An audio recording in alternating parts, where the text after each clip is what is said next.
Coming up on today's Locked On Reds podcast, why Jonathan India might not win the BBWAA NL Rookie of the Year. He's won every other news outlet's Rookie of the Year award for the National League, but we'll squint. We'll squint really hard and see a scenario where he doesn't win the award tonight. It's being announced tonight, the NL and the AL, a bunch of different awards, but the NL and AL BBWAA Rookie of the Year. But first, a thought about what's at stake with all these labor negotiations that are about to take place. That's coming up here on today's Locked On Reds podcast. Let's get started. You are Locked On Reds, your daily Cincinnati Reds podcast, part of the Locked On Podcast Network, your team every day. You have found the Locked On Reds podcast, where we are locked on Reds every single day, off season or no. I'm your host, Jeff Carr, addict and superfan of the Cincinnati Reds, and I've turned that addiction into information for you. I've covered all things Cincinnati sports. You can also find me on allbearcats.com as well. But with this Reds team, it's been an interesting offseason already. We've been talking about that all pretty much the couple of weeks since the season ended. If you did not check out Friday's episode, I kind of lay out why this looks like a rebuild. We talked about that on Friday, and we'll continue to talk about that as the offseason rolls on, especially as the Reds make their next move. All right.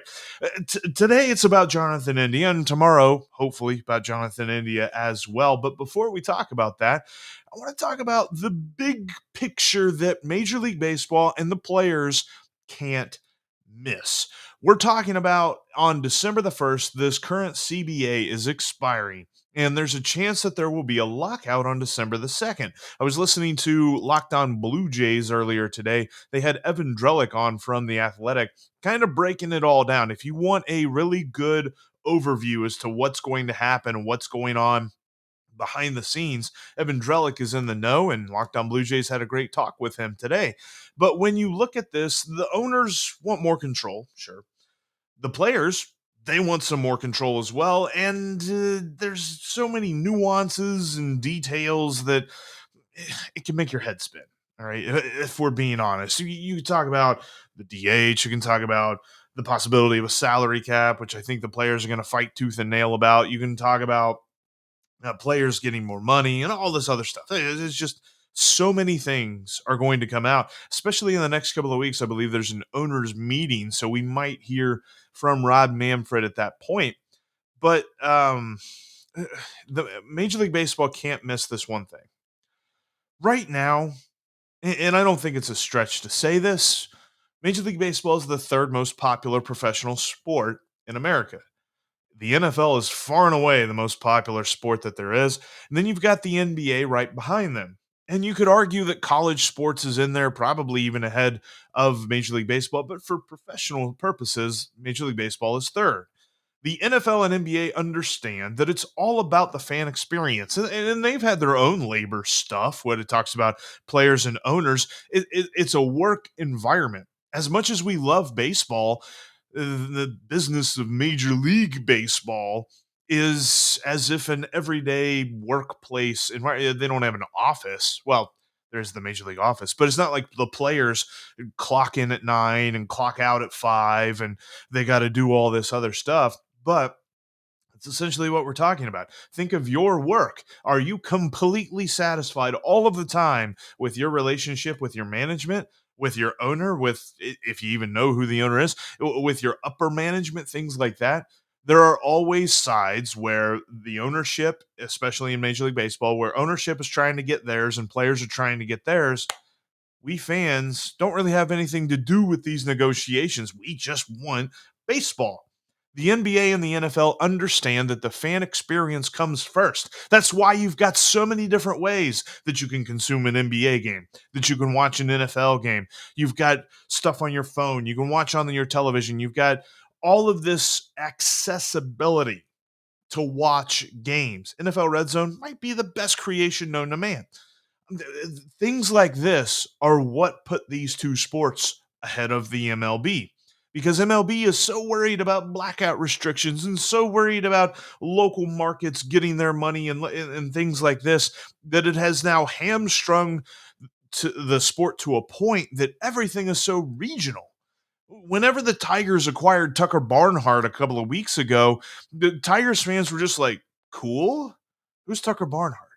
Because unless you are a fan of that team, unless you are a fan of the Reds, you don't know who Tucker Barnhart is. I'm sorry. Like, probably Cardinals fans, Pirates fans, Cubs fans, and Brewers fans know because they've played against the Reds a whole bunch. But outside of the division, that is where the regionality is so limiting to Major League Baseball, and they've got to figure out a way to get rid of all of that. I don't know if that's something that they can do in CBA negotiations, but this is a point that they can't miss because fans, there's all this talk about, well, pace of play and things like that. And so many things are hamstringing Major League Baseball. The biggest thing that is keeping Major League Baseball down is its own ability to market its own product. And that is where the NFL and the NBA have left Major League Baseball in the dust years ago. So when you look at the whole labor negotiation thing and the possibility of a lockout, a prolonged lockout, and dear God, I hope this doesn't happen, but a possible delay of the 2022 season would be crippling because not only are you bad at marketing your own sport when it's happening, but now let's talk about a world in which your sport isn't happening because of your players and your owners fighting about money and this and that and the other. And Evan Drellick made the point on the Blue Jays podcast on Locked On Blue Jays that he was like, the players in the last couple of there's a huge reason why there's not been a whole lot of labor strife, and it's because the players have been pretty comfortable. The players have been pretty malleable and willing to kind of acquiesce certain things to the owners. So the owners have kind of had the upper hand in the last couple of negotiations, and they went smoothly because of that. The problem with that is the players have seen certain things taken away from them, and they don't like that, and they're ready to fight. So this could be very interesting how this all goes down. But regardless of the details of what's going to come of this CBA negotiation, Major League Baseball has to fix something soon, like this year. They have to figure out the whole blackout crap because the blackout crap is stupid. Like I know that there's so many stories about, like there was someone who reached out to me later last season that lived in North Carolina who was blacked out from watching a Reds game in North Carolina. You got to stop that. Got to in the blackouts now. That's the easiest first step for Major League Baseball to market its own product, and I don't know why they haven't done it yet. All right, we're going to talk more about Jonathan India, the NL Rookie of the Year, and maybe why he won't win it. I don't know. That's coming up here in a minute. Before we talk about that, though, I want to tell you about DirecTV Stream. Speaking of bringing everything into the 21st century, bring your television into the 21st century. Get all of your entertainment options under one screen and do it with DirecTV. You've probably got a profile on this streaming network, profile over here, something to watch sports on this one, something to watch your movies over here, something to watch your favorite reality TV shows. Stop it. Consolidate it all under one TV. And that's with DirecTV Stream. Go to directv.com today and learn about the different packages that they have because they've got it all. Live sports, television, you've got news, you've got reality TV, movies, all of the great on-demand stuff can be brought under one TV screen with DirecTV Stream. Check them out today. Again, directv.com. A compatible device is required, and the contents vary by the packages with which you choose. All right, so we're going to squint. And what I would love to think is an alternate reality, which, by the way, thank you for making Locked On Reds your hashtag first listen of the day. But what I'd love to consider as an alternate reality, this is The Watcher, and I see all. Okay, I don't see all, but I try to watch as much as I can. And when you look at the two guys who are finalists with Jonathan India for the NL Rookie of the Year, there's a small chance, a little tiny chance through a squint that they could get picked. Dylan Carlson, let's start with him. He had a 117 OPS plus for his rookie year. Now, it's interesting because he was one of those guys that benefited from the fact that he played in 2020, but his rookie eligibility extended to 2021. He had 18 homers and 31 doubles. this past season, and he held down some key lineup spots for the Cardinals. He was a key member of that lineup that helped them go through that crazy win streak and make the playoffs and have a pretty decent season.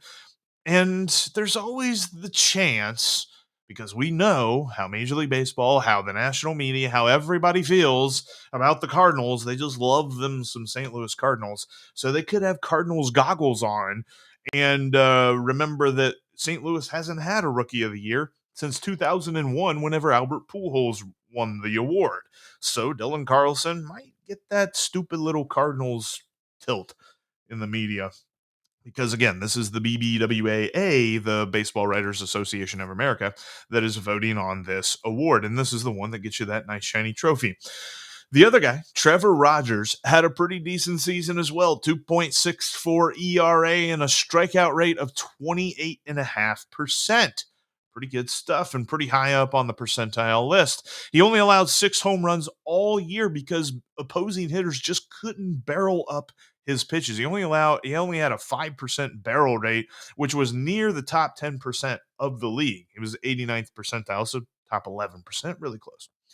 And the last Marlin to win a Rookie of the Year award was a pitcher, Jose Fernandez, a couple of years ago. So I look at these two guys and I say they've got some pretty impressive resumes. Again, Carlson was a key part of the lineup for St. Louis, and Rogers, pretty sure. I mean, Sandy Alcantara actually had a pretty good season, so it'd be an argument as to who the best pitcher was for Miami, but I think it was Trevor Rogers. So if you're the best dude on your own team, you definitely got an argument, and they could be there to a point. Okay, I can't. I can't. If Jonathan India doesn't win this Rookie of the Year when he's literally won every other Rookie of the Year, this would make no sense to me. Jonathan India had an amazing season. And we're talking about a dude who came out of nowhere. These other guys had hype. Dylan Carlson and Trevor Rogers had hype. Jonathan India had a little bit of hype like 3 years ago. And then through a couple of down years like in Florida and things like that, people were starting to wonder if he was going to be anything at all. And we've said it a million times on the podcast. So if you're just joining us today, thank you, by the way, and make sure you're subscribed. You don't want to miss anything I've got for you this offseason. But when it comes to Jonathan India, we were talking about him being a prospect trade chip, a guy that the Reds should use to bring in some talent to win now. So glad they didn't do that, because Jonathan India is awesome.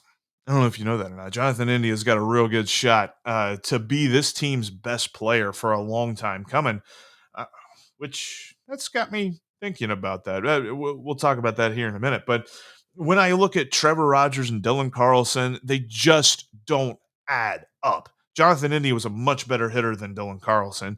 And Trevor Rogers, while he was a good pitcher, and it's really hard to compare position players and pitchers. And when I looked at the list of NL Rookies of the Year over the last decade or so, there's been more position players picked than pitchers. So that kind of bode well for Jonathan India, even though Devin Williams won it last year. Last year was just so weird. But when I look at and he was amazing, and I don't think Trevor Rogers was quite on the same level of playing field that Devin Williams was. But I just think that Jonathan India has the most elementary argument of any of them because he played so well. Nobody trusted their dude more than David Bell trusted Jonathan India when he put him in the leadoff spot. He put a brand new rookie who really was just figuring out his own position at second base, let alone figuring out Major League Baseball. And David Bell was like, hey, let's put him in the leadoff spot. Let's see what happens. And he went off. He was an amazing leadoff hitter. If he doesn't win NL Rookie of the Year, you want to talk about how stupid the college football playoff committee is. We'll talk about how stupid this NL Rookie of the Year award is if Jonathan India doesn't win. All right, coming up here in just a minute, I want to open up the floor. I'm going to get your take on this, and we'll have a mailbag episode later this week. Something that I've not done a lot, and I want to kind of institute more this offseason is mailbag stuff. I know that we have the Lockdown Reds line and things like that, but I want to have a segment each week where we address some questions, some comments, whatever you've got. And I'm going to kind of stoke your mind here in just a minute with is Jonathan India the best Red for the foreseeable future? We'll talk about that coming up. Before we talk about that, though, I want to tell you about Built Bar because we are on my favorite part of the year, Thanksgiving. Like, I love Christmas, and opening day is amazing too. But it's just something about Thanksgiving that just gets me. You just sit down, you eat a whole bunch of food, and you watch football. That's amazing. But say you want to be a little bit healthy and you don't want to have that sixth piece of pumpkin pie, reach yourself for a Built Bar. Maybe you can help out your health a little bit. Okay, sixth piece. Yeah, probably at that point, a Built Bar is only going to do so much for you. But Built Bar can replace all of those high calorie, high fat, bad sugar for you, desserts. And they can make you feel like you're eating a dessert while also remaining healthy because Built Bar is covered in 100% real chocolate. And they've only got like 180 calories at most in any one Built Bar. And you're talking about less than 4 grams of sugar, less than 4 grams of fat, and up to 18 grams of protein. This stuff is phenomenal for you, but you're not going to realize it. Like most of the time when you eat a different protein bar, you're going to be like, oh, this is chalky. I hate this. It's all waxy feeling in my mouth. I want to get it out. Built Bar is amazing. You're going to feel like you're eating a candy bar. It's going to taste like you're eating a dessert, and it's going to be healthy for you too. Check him out today at built.com and use the promo code LOCKED15 to save 15% off your next order. Built.com has all of this amazing stuff going on through the month of November, and on Black Friday, they're going to have some kind of crazy sales going on, so you're not going to want to miss that. That's built.com. And again, Locked 15 for the promo code to save 15% off your next order. All right, so I got a question for you, and I'm going to give you my take. Is Jonathan India the best Red for the foreseeable future? The most talented, the going to give you the most production, the most marketable. We're talking about all of that. The big picture is Jonathan India number one. Like, okay, so let's even do this because this is a popular way to kind of argue about the goodness of something nowadays. A quick current Reds Mount Rushmore. And I'm talking about considering the future. So I'm actually sort of leaving Joey Votto out of this. I love Joey Votto, and Joey Votto has been one of the best Reds of all time ever in the history of baseball. But I think for the foreseeable future, we're looking at some different players other than him. So maybe you put him on the Mount Rushmore of Reds from now. So, like, if we're starting a time capsule thing right now, moving forward 5, 6, 7, 8, 9, 10 years, who is the best Red during this upcoming period of Reds baseball? Jonathan India, I think, has a very big argument. You're talking about a dude who not only plays second base pretty well, I know his outs above average don't really support that, but I think that's going to really right the ship this upcoming season. But he has so much athleticism and ability to make some great plays at second base that I think the routine plays are going to be much easier for him this upcoming season. So, defensively, amazing. Base running wise, amazing. He's the only guy on this roster I would trust to steal home plate. That was a question we had a couple of months ago. Is who on this roster right now, if they're on third base, would you give the steal sign to see if he could steal home? Jonathan India is the only guy I could think of there. And with the bat, pretty solid plate discipline. His at bats throughout the year were not ones that you're like, boy, oh boy, he swung real easy on that one, or he really gets ate up by this one pitch. He has this one pitch that he just can't seem to handle. He doesn't have that kind of weakness in his game. Like, we're not talking about Aristides Aquino with sliders low and away. We're not talking about Jose Barrero with breaking balls low and in that are obvious trouble spots for them. Jonathan India doesn't have that. Plus, he's got power and he has the ability to hit all fields. He's not a pool only type guy. He is an all around great player. I think he's got a really big shot at being the number one Red for the foreseeable future. A couple of other guys to consider, though. Jesse Winker, obviously. Jesse Winker is a great hitter as well. Don't think that he is as valuable in the field as Jonathan India is. So when I think about that, that's an obvious knock. Base running wise, India's way better than Jesse Winker. And I think the health factor is an important one. Availability is a key ability, and Jesse Winker's health isn't as good. At least we've only seen one season of Jonathan India, so it's hard to make that assumption. Although, as tough as Jonathan India was at the end of the season, he was getting hit by a fastball in the arm, or he had a somebody had a bad slide into an ankle or something like that. And you're just like, oh man, India's going to miss some time. Man, this sucks. And then he's right back out there like nothing happened. Dude is as tough as nails. Love that. So I think India's better than Winker. A really big argument that I think most Reds fans would have is Luis Castillo. Now, the argument's going to be key as to if he is even a Red next year because of all of these rumors about him being traded, because he is a big trade chip and the Reds would save some kind of money if they traded him, I guess. But hopefully, if they do trade him, it's a worthy trade package and not just cost cutting. But Luis Castillo, if he remains a Red, is the best, most talented pitcher that they have. When you talk about his fastball, his changeup, his sliders really coming along here recently, and I think that there is an argument to be had there. It's a little bit kind of like I said, arguing position players and pitchers is a little bit difficult. And if you talk to Bronson Arroyo about it, Bronson Arroyo says that the pitcher is the most important player on the field. So there is something to be said about Luis Castillo against Jonathan India. I still think I give it to India, though. One or two other guys, and one of them is going to be hard, but this first one is Tyler Mahle. Tyler Mahle actually has an argument that he might be the best pitcher over Luis Castillo right now. His talent is just so evident, and there's something about him pitching at Great American Ballpark this past season that seems to be a roadblock, but I think he's going to fix that this upcoming year. I just think that Mahle has to figure out how to not nibble for that strike three call. He seemed to do that a lot. And not so much in the second half, but in the first half of this past season, he got into this mode where it's like, I got to get a strikeout. I got to get this dude on this crazy pitch. I'm going to nibble it on the corner, and he's just going to be dumbfounded looking at the umpire like, you're crazy. That's not a strike. But he ended up walking a lot of people because of that. So if he fixes that, or if not walking people, he got his pitch count up pretty high. If he fixes that, he could be the Reds' best pitcher. Still think Jonathan India is better. And the only other one that I think I'd consider, and we've got to see what we're going to get from him this season, but he's going to be a generational pitching talent once he gets up here and gets comfy, is Hunter Green.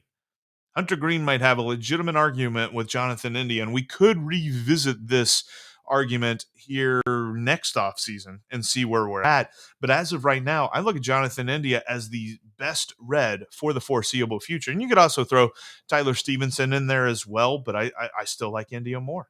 And maybe you've got a different take, though. Let me know. 513-549-0159 for the Lockdown Reds line, or you can hit me up on Twitter at Jeff Carr with 3 Fs and at Locked On Reds. We'll talk about this. I'll do a mailbag episode on Thursday, which will follow. So on Wednesday, I'm going to talk with Bobby Nightingale. We're going to talk about the state of the Reds and the idea of, is this a rebuild? What is this?